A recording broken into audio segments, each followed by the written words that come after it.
Bueno, ayer sacaron una encuesta, la UCA, y le da cierta ventaja a Mario Durán, 12 puntos arriba en la intención de voto. ¿Cuál es su opinión? No, creo que para hacer una medición hay que hacerla por rostro, como va a ser la votación que para alcaldes en esta ocasión. Por primera vez vamos a elegir por rostro y no por bandera. Y la encuesta de la UCA hace una simulación por bandera. Aparte, recordar que para la elección pasada, en la encuesta de la UCA salíamos en empate técnico con Jacqueline Rivera y ganamos por 33 puntos. Entonces, creo que es importante conocerla y pues valorarla. Nosotros tenemos nuestras propias mediciones que hacemos con 2 casas encuestadoras semanalmente. Una es telefónica, otra es presencial, y nos dan, cuando hacemos la pregunta por persona y cuando hacemos la simulación del voto por rostro, nos dan una ventaja. A pesar de todos los ataques que hemos estado recibiendo, a pesar de todos los bloqueos, del uso indiscriminado de todo el aparato y los recursos del Estado en nuestra contra, mantenemos una ventaja y vamos a seguir trabajando para mantener y ampliar esa ventaja de acá hasta el día de las elecciones. ¿Se ha inscrito en la planilla B? No. O sea, si pierde, quedaría de fuera del Consejo. Sí. Y yo voy a ganar. Voy en la planilla A. Ok. El porcentaje parece mejorar cuando preguntan por la persona. ¿A qué se debe esto? ¿Cómo lo explica? Hace varias décadas era que un 90% de la decisión era basada en el partido. Ahora es a la inversa. Ahora un 90% de la decisión es basada en la persona, en la trayectoria de la persona, la trayectoria profesional, empresarial, académica de la persona, por un lado, y en el caso de los que vamos para reelección, en el trabajo que hemos realizado. Entonces, nosotros hemos hecho un gobierno que ha separado los intereses partidarios y electorales y que ha puesto por delante a la población. Nosotros, cuando llegamos a un centro poblacional, no les preguntamos a la gente si votaron por mí, si no votaron por mí, o si van a votar por mí o no. Les preguntamos qué necesitan y cómo podemos servirles. De hecho, en nuestras encuestas aparece que un porcentaje importante de la gente que simpatiza por Nuevas Ideas, un porcentaje también muy alto de la gente que simpatiza con el FMLN, vota por nosotros para la reelección. Tenemos un 83% de aprobación en cuanto a nuestra gestión. Eso no es solo de los que simpatizan con mi partido, sino que de gente que simpatiza con otros partidos, pero que ha sabido valorar el trabajo que nosotros hemos hecho. Ahora, ¿cómo valora usted el desgaste que ha tenido la bandera Arena? Porque prácticamente parece que la bandera de Arena les está haciendo mucho daño a los candidatos de Arena, aunque no hayan pertenecido a este partido anteriormente. Hay un desgaste mundial de los partidos tradicionales y acá en nuestro país ese desgaste se ha acrecentado muchísimo. En buena parte porque los partidos tradicionales no han sabido reconvertirse y Arena tiene que reconocer que se ha fallado en ese sentido. Arena tiene que cambiar drásticamente, no sus principios y valores, pero sí sus formas de relacionarse, sus formas de administrar diferencias, tanto dentro del partido como afuera del partido, sus formas de comunicar, tanto hacia adentro como hacia afuera del partido. Tiene que deshacer reformas estatutarias que le han generado daños incalculables al partido y tiene que acelerar un proceso de renovación donde le dé más preponderancia a los jóvenes en la toma de decisiones dentro del partido. Es decir, los liderazgos tradicionales deben de pasar atrás y dejar que los jóvenes estén al frente del partido en la toma de decisiones más importantes. ¿Qué tanto la corrupción le afectó a Arena? Yo creo que a la gente que haya sido culpable de actos de corrupción dentro de Arena, el partido los ha sabido sacar. Y ahora están con bueno, la mayoría de ellos, de la gente que estuvo vinculada a más actos de corrupción o a gobiernos corruptos de Arena, están ahora en Nuevas Ideas o en Gana. Y creo que Arena lo que no ha sabido hacer bien es replantearse ante esos ataques que le han hecho.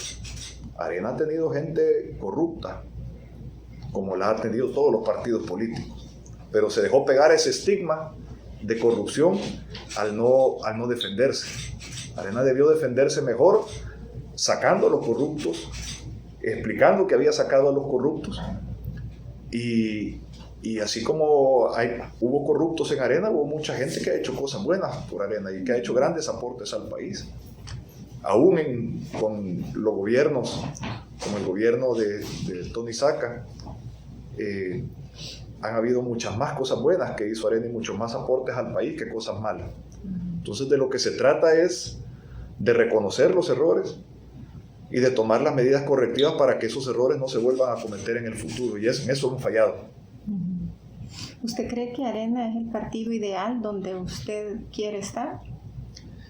Yo tengo una firme convicción y soy fiel creyente en los principios, valores y objetivos de Arena. Pero creo que el partido ha fallado muchísimo, especialmente en los últimos años, y que tiene que corregir muchas cosas. En cuanto a sus principios, valores y su ideología, yo comparto plenamente en Arena, pero muchas cosas no se han hecho bien y me he sentido mal. Incluso muchos de los ataques que nosotros hemos recibido, los hemos recibido de parte de gente dentro del mismo partido. ¿Y en el futuro usted se ve siempre dentro de Arena? Yo me veo siempre compartiendo los principios, valores, objetivos y la ideología de Arena. Esperaría, he estado toda mi vida en Arena y esperaría seguir todo el resto de mi vida en Arena. Pero para sentirme cómodo en Arena tengo que velar para que Arena impulse los cambios que se necesitan para volver a ser una opción vigente en nuestro país. Actualmente no lo es. Y tenemos que trabajar hacia dentro del partido, saliendo de este proceso electoral, para transformar Arena y para volverla una opción nuevamente. ¿Qué pasa si Arena no cambia? Si Arena no cambia, va a tender a disminuirse o va a tender incluso hasta a desaparecer. Arena no tiene que cambiar sus principios, no tiene que cambiar sus valores, pero sí tiene que cambiar sus formas, sí tiene que cambiar su forma de actuar.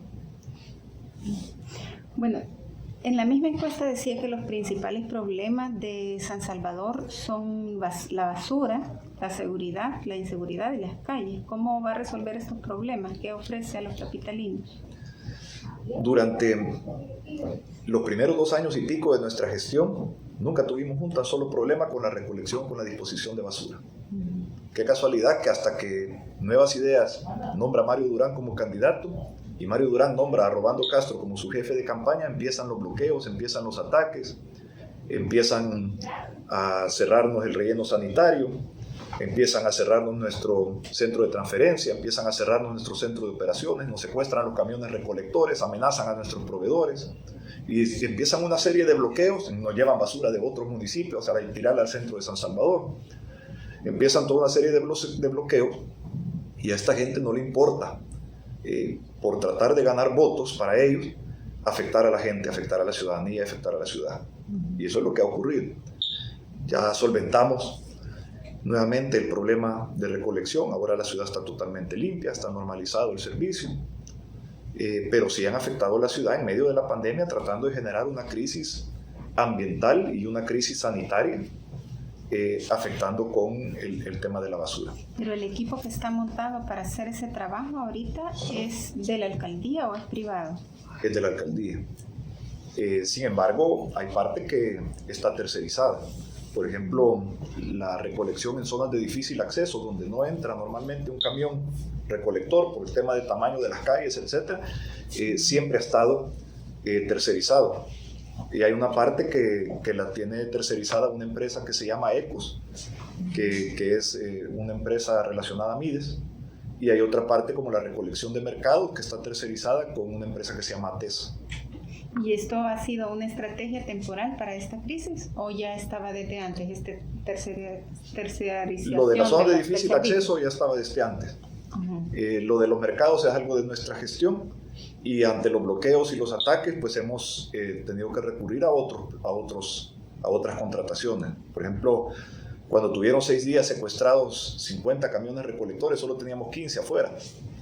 Alquilamos 10 camiones de volteo, alquilamos otros 7 camiones recolectores a la empresa que nos presta el servicio en los mercados. Alquilamos, nos ayudaron otras alcaldías amigas como Ciudad Delgado, como Ilopango, Soyapango, Antiguo Cucatlán, Santa Tecla, Santo Tomás, Ayutuxtepeque, que durante los fines de semana nos prestaron los camiones para recuperar el tiempo perdido, y eso nos permitió pues, que en solamente 5 o 6 días pudiéramos recuperar todo, volverlo todo a la normalidad. Probablemente van a seguir estos ataques, van a seguir estos bloqueos. La policía no ha puesto orden. La policía, lejos de permitir la entrada y salida de nuestros equipos, tanto cuando cerraron el relleno como cuando cerraron nuestro centro de operaciones y cuando secuestraron los camiones, parecía estar ahí custodiando a los bochincheros. Entonces, hasta que salen las resoluciones judiciales, que todas han salido a nuestro favor, es que hemos podido deshacer los bloqueos y los cierres que nos han hecho. Entonces, probablemente lo van a volver a hacer. Actualmente ya no hay ningún bloqueo en este momento. Lo que hay son amenazas. Por ejemplo, a todos los proveedores que hemos tenido que contratar, a todos los han amenazado. Algunos llamándolos directamente al ministro de Trabajo, que se tuvieran a las consecuencias, que si no le iba a cerrar la empresa. A los que nos alquilan el transporte también de nuestro centro de transferencia al relleno sanitario, a las góndolas, también las amenazaron, a los motoristas y a los dueños de las empresas. Así lo hicieron también con los que nos estaban alquilando los camiones de volteo, a los motoristas y a los dueños de las empresas. ¿Estas amenazas no han sido denunciadas ante una entidad competente? Pues no han querido ir la gente a denunciar. Nosotros sí las hemos denunciado porque están amenazando a los proveedores. La gente le tiene miedo, tienen el Ministerio de Trabajo. El Ministerio de Trabajo puede ir a acosar las empresas, como lo ha estado haciendo. No solo el acoso es hacia la alcaldía, sino también hacia todos los que nos proveen servicios. Nunca ha habido un uso tan descarado, tan indiscriminado de los recursos y de las instituciones del Estado para hacer campaña sucia y para atacar a los adversarios políticos. Esto que estamos viendo no se vio ni siquiera en los gobiernos del FMLN, que es un partido de vocación autoritaria y dictatorial, un partido castrochavista. Lo que estamos viendo ahora es un atentado en contra de nuestra democracia. Y por eso la batalla que nosotros estamos librando no es solo una batalla por la alcaldía de San Salvador, es una batalla para hacer perdurar el sistema democrático y de libertades en nuestro país. Ahora, explíqueme el anuncio publicitario en donde usted sale con el presidente Bukele. Esto cambia de tono respecto a la relación que tiene con Rolando Castro. Es que la relación, en primer lugar, una relación personal con el presidente, la hemos tenido desde que hicimos el traspaso de mando. Cuando él salió de la alcaldía, yo entré. Hicimos un proceso de transición que fue ejemplar. Y hicimos un traspaso de mando y hemos mantenido una buena comunicación y una buena relación a pesar de ser adversarios políticos. Nosotros hemos dado muestras de que buscamos trabajar uniendo a los diferentes actores y sectores de la sociedad, el sector privado, la cooperación internacional, los países amigos, las comunidades, ONGs y el gobierno central. Hemos trabajado de la mano con el gobierno, hemos apoyado al gobierno en la obtención de financiamiento para la pandemia, hemos apoyado al gobierno con un cordón sanitario que duró 57 días y que salvó cientos de vidas y que evitó miles de contagios en San Salvador. Hemos trabajado con el gobierno en todo lo que hemos podido. Y es nuestra forma de actuar, ha sido poniendo por delante a la gente y separando la política de nuestro trabajo en la alcaldía de San Salvador. Aún en este momento que estamos en medio de la coyuntura electoral, si hay algo que el gobierno impulse que beneficie a la gente, nosotros lo apoyaríamos decididamente. Y si el presidente Bukele me pide que hagamos algo como lo que hicimos en el cordón sanitario y va a beneficiar a la población, pues lo vamos a hacer sin dudarlo.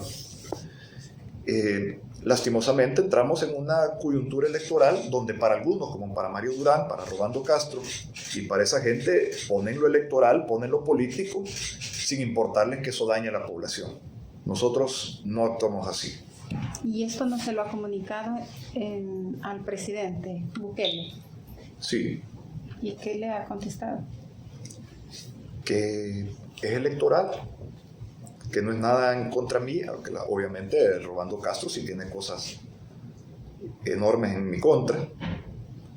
Nosotros desmantelamos toda una red de corrupción en la alcaldía de San Salvador que representaba cientos de miles de dólares mensuales para Rolando Castro, entre Plaza Fantasmas, cobro de horas extras no devengadas, entre negocios que habían alrededor del programa Obra por Día, donde las mismas empresas vinculadas a Rolando Castro, porque la manejaba la unidad de parques, plazas y zonas verdes, que él la dirigía, ganaban todas las contrataciones en precios en exceso a los de mercado.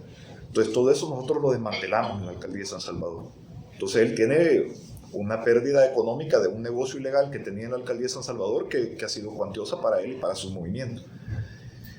Yo lo que le agradezco a Nayib es que cuando estaban acosando a mi esposa, persiguiéndola, asosándola, cuando ella salía a correr en las mañanas con motocicletas, con vehículos que se le atravesaban, había un acoso, también nos pusieron cámaras viendo hacia nuestro dormitorio, hacia nuestra sala familiar, desde la casa de un vecino que es una persona íntimamente ligada a Rolando Castro. Cuando le conté eso a Nayib y le dije lo que estaba pasando, él me dijo eso no se vale y él tomó algún tipo de acción porque eso paró. Me imagino, yo eso sí lo agradezco.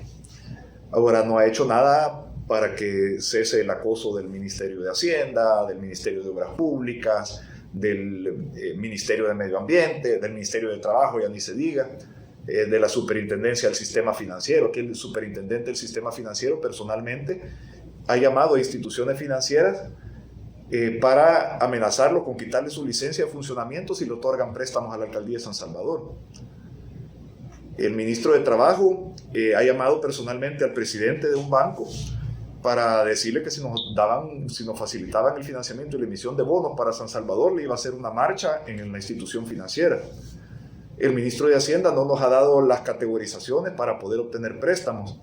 3 préstamos que tenemos aprobados por el Consejo Municipal que nos servirían para hacer una gran cantidad de obras, pagar obligaciones que tiene la municipalidad y pagarle a nuestros proveedores. Nos ha tocado enfrentar toda la pandemia sin un tan solo dólar en préstamo, a pesar de tenerlos aprobados y a pesar de que cumplimos con todos los requisitos de ley para poderlos obtener. ¿Y con qué fondos están operando? Con los pocos ingresos que tiene la alcaldía de San Salvador, que se nos han caído nuestros ingresos corrientes en 22% con relación del 2020 con relación al 2019. Si a eso se le suma que ya nos deben 5 millones de dólares en FODES, más de 5 millones de dólares, ya vamos por el 9º mes, a punto de empezar el 9º mes, y vamos a llegar a 5 millones y medio. Ahora, ¿en qué ha afectado eso? Me imagino que deben a proveedores. Le debemos a proveedores. Deben a empleados también. Tenemos el atraso de las retenciones, tenemos atrasos con proveedores, hemos tenido que detener obras como el hospital municipal, como la remodelación de la Plaza Simón Bolívar, como el corredor urbano, el cableado subterráneo de la Rubén Darío, obras, hemos logrado no detener las obras, pero sí detener la celeridad con que estábamos haciendo una gran cantidad de cosas. ¿Cuál es el déficit que hay ahorita en la alcaldía? Bueno, lo que tenemos aprobado, que nos habían aprobado un crédito de 6 millones y medio para atender la pandemia, ya llevamos 11 millones de dólares gastados directamente en la pandemia, sin contar remuneraciones. Teníamos otro préstamo aprobado de 5.8 millones para pagar lo de las retenciones. También lo tenemos aprobado, pero amenazaron al banco. Bueno, un banco nos otorgó una carta de crédito y Rolando Castro se dio la tarea de hablar a todos y cada uno de los directores del banco para decirle que los iba a acusar de lavado de dinero si desembolsaban ese préstamo para la alcaldía de San Salvador. Y tenemos 31.9 millones de dólares en bonos que estaban listos para ser emitidos y que la superintendencia no nos quiso dar la autorización, que es un requisito previo, sin ningún argumento. Nos pidió calificaciones de riesgo, se la entregamos. Nos pidió calificación de riesgo de otra calificadora, se la entregamos. Nos pidió estados financieros al mes anterior de cuando iba a ser la emisión, se los entregamos. Cumplimos con todo. Y lo que nos acabó mandando a decir el superintendente es que si él nos daba la aprobación, perdía su trabajo. Entonces, ante eso nos estamos enfrentando, ante no solo todos los recursos y todas las instituciones del Estado, sino todo ese aparato del Estado en nuestra contra, con una persecución y un acoso político por fines electoreros sin precedentes en nuestro país. Aquí estamos viendo cosas que son muy normales, verlas en un país como Venezuela, pero que nunca las habíamos visto aquí en nuestro país, ni siquiera con el FMLN. Ahora, estos 31.9 millones en bonos, ¿para qué destino tenían? Iba a ser para pagar una titularización, para pagar proveedores, y iban a haber 10 millones de dólares ahí para diferentes obras. ¿Cuánto deben a los proveedores? No te sabría decir, pero solo, por ejemplo, en temas a Mides le debemos como 1,5 millones, a Ecos, que es la empresa vinculada a Mides, le debemos otros 2 millones más o menos. El contrato que heredamos de las luminarias, a ese debemos como 7 millones de dólares. Es un contrato bastante duro para la municipalidad, 460,000 dólares mensuales por luminarias. Es un contrato que heredamos de la administración anterior. En fin... la alcaldía está en crisis financiera, entonces. Crisis financiera desde que empezó la pandemia. Si a eso le sumamos que con la pandemia se nos cae 22% nuestros ingresos. Los meses de mayor recaudación de la municipalidad son marzo y abril, y son los meses que estuvo cerrada la economía por el tema de la pandemia. Muchas empresas no han pagado, muchas empresas tienen atrasos, muchas familias dejaron de generar ingresos y dejaron de pagar sus tasas e impuestos municipales. El gobierno debe 42 millones de dólares entre tasas e impuestos. Ninguna dependencia del gobierno, ningún ministerio, ninguna secretaría, ninguna autónoma del gobierno paga sus tasas municipales. Nosotros les prestamos los servicios municipales, pero ellos no pagan. Ni el gobierno del FMLN ni el gobierno de Nayib Bukele nos ha pagado un 5 partido por la mitad de tasas e impuestos municipales. Otro lo que hubiera hecho es, por ejemplo, dejar de recogerle la basura a Casa Presidencial. No hemos querido actuar de la misma manera que ellos han actuado con nosotros. O dejar de recogerle la basura al ministro de Hacienda, se la seguimos recogiendo. Ahora, este conflicto que hay, que sí influye en cosas reales, pero es un conflicto político, electoral, con Rolando Castro, Mario Durán. Usted puso ayer un tuit de que Mario Durán era una basura. Este nivel de discusión... No, el candidato de la basura. El candidato de la basura. Sí. Y que lo iba a poner en su lugar, etc. ¿Cree usted que es adecuado mantener este nivel de campaña? Creo que no. O sea, yo creí que íbamos a hacer una campaña de Neto Mason contra Mario Durán, no una campaña de Neto Mason contra todo el aparato del Estado y todos los recursos del Estado, haciendo campaña sucia en contra de la población por fines electorales. Y a eso nos estamos enfrentando. ¿Estaría dispuesto a debatir con Mario Durán? Sí, claro, siempre hemos estado dispuestos. Yo eso creía que íbamos a lo que íbamos a ir, a una campaña a base de propuestas, a una campaña a base de trabajo, a base de soluciones a los problemas que está viviendo la población, no una campaña de querer llenar la ciudad de basura para hacernos ver mal y dañar a la población de paso. o una campaña de ahogar financieramente a la municipalidad y de tener obras en beneficio de la gente, especialmente la gente más vulnerable y más necesitada, que es a la que más afectan, con obras que no vamos a poder hacer en nuestro primer periodo por estos bloqueos financieros que nos ha hecho el gobierno y los diferentes ministros que se han prestado a eso. ¿Cuál es su oferta electoral Cuando Nuevas Ideas iba a nombrar candidato, yo le pedí cita a Nayib y me recibió el día siguiente en Casa Presidencial y yo le pregunté: Nayib, quiero preguntarte, ¿te vas a meter a la campaña o no te vas a meter? Me dijo: no me voy a meter. Y es cierto, él no lo ha hecho.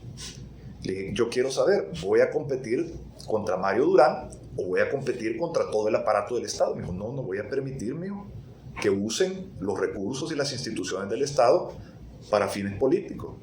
Pero sí lo han hecho, y lo han hecho de una manera burda, y lo han hecho de una manera descarada, como nunca se había visto, propio de países que tienen dictaduras instaladas como Venezuela. Eso es lo que estamos viendo. O sea, que un ministro de Hacienda decida incumplir la ley de esa manera tan descarada y hasta salga en videos mofándose y muriéndose de la risa de que no va a pagar el FODE hasta después de las elecciones, eso es grave. Eso de que la Policía Nacional Civil custodie a las turbas que hacen los bloqueos para la recolección y disposición de desechos en San Salvador y desobedezca por primera vez en nuestra historia democrática una orden funcional de la Fiscalía General de la República, eso es gravísimo. Eso de que no le den la deuda política o el anticipo de la deuda política a los partidos políticos para que no tengan recursos para hacer campaña, eso es gravísimo. Eso es propio de una dictadura. O sea, si vemos todas las acciones delictivas que ha cometido el ministro de Hacienda, ese señor va a pasar el resto de su vida en la cárcel cuando le toque enfrentar la justicia.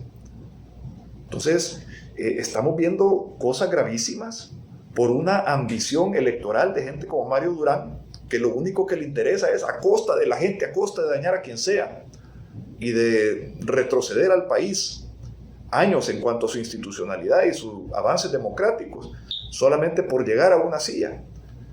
Eso es sumamente grave. O lo que está haciendo Rolando Castro solamente para recuperar todo un negocio ilegal que tenía a costas de la alcaldía de San Salvador, es grave.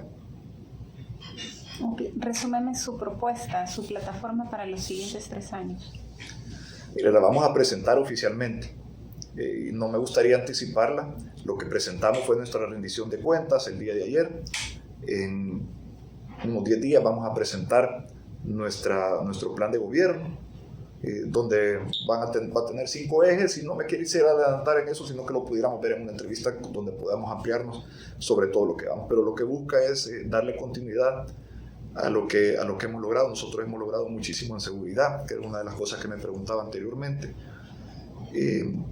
Con nuestro proyecto Canchas para Todos hemos intervenido más de 700 canchas que hemos hecho totalmente nuevas, o que las hemos recuperado, o que estaban en abandono y que los hemos remodelado.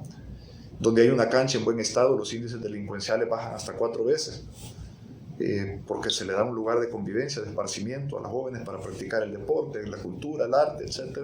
Y eso hace nuestra ciudad muchísimo más segura. Quizá el principal legado de nuestro primer periodo va a ser nuestro proyecto de Smart City y Defensa Capital.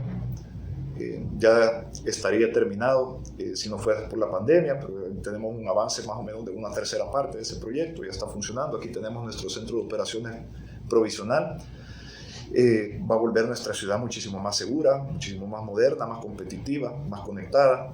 Va a mejorar de una manera muy sustantiva los servicios que presta la municipalidad, aparte de darle herramientas a la policía para que pueda combatir más efectivamente el delito, a la fiscalía para que pueda judicializar y lograr condenas de los casos de quienes cometan actos delictivos, etc.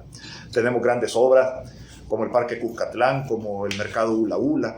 El Mercado Ula Ula no solo pues, es la inversión más importante en el centro histórico de San Salvador en más de 50 años, sino también nos va a permitir pasar a miles de vendedores de la informalidad a la formalidad, nos va a permitir ordenar nuestra ciudad, liberar de ventas informales la calle Rubén Darío, etc. Tenemos otra obra que vamos a inaugurar ahora, que es la Biblioteca Digital, la más moderna del país y de Centroamérica. Va a ser un espacio de primer nivel para que los jóvenes puedan profundizar el aprendizaje y sus estudios. La idea para nuestro próximo periodo es hacer una biblioteca digital en cada uno de los distritos de San Salvador, o sea, replicar ese proyecto, que es un proyecto que tiene una inversión de más de $1 millón, poderlo hacer, obras que ya no pudimos hacer en esta gestión por nuestros bloqueos, como el hospital municipal, como la remodelación de la Plaza El Trovador, como concluir el corredor urbano con la remodelación de la Plaza Simón Bolívar, la Plaza José de San Martín, que van a continuar con la revitalización del centro histórico de San Salvador. En fin, vamos a continuar con canchas para todos hasta que lleguemos a que cada centro poblacional, cada uno de los 1.305 centros poblacionales que tenemos censados tenga acceso a una cancha en perfectas condiciones y que esté debidamente iluminada. Nos tuvimos que quedar en un poco más de 700 en este periodo, pero esperábamos llegar a más de 1.000, pero la pandemia nos detuvo. En fin, tenemos muchas obras inconclusas y otras que bueno, se van a hacer 2 mercados más mediante el mismo asocio público-privado con el que se hizo el Ula Ula, una sociedad de economía mixta. Se va a hacer el mercado en el predio ex biblioteca. Ya se inició la construcción del mercado aquí en Escalón, en el distrito 3, también para pasar a otro, en cada uno de ellos, a miles de vendedores de la informalidad a la formalidad y dar un espacio moderno y seguro para el comercio en nuestra ciudad. En fin, podríamos pasar muchísimo tiempo hablando de lo que viene para el próximo periodo y de lo que hemos hecho en este periodo, a pesar de los bloqueos, de los ataques, de la pandemia y de la otra pandemia que es la que representa Mario Durán y Rolando Castro. Pues hemos hecho muchísimo contra viento y marea y contra todas las adversidades, todas las dificultades que nos ha tocado enfrentar.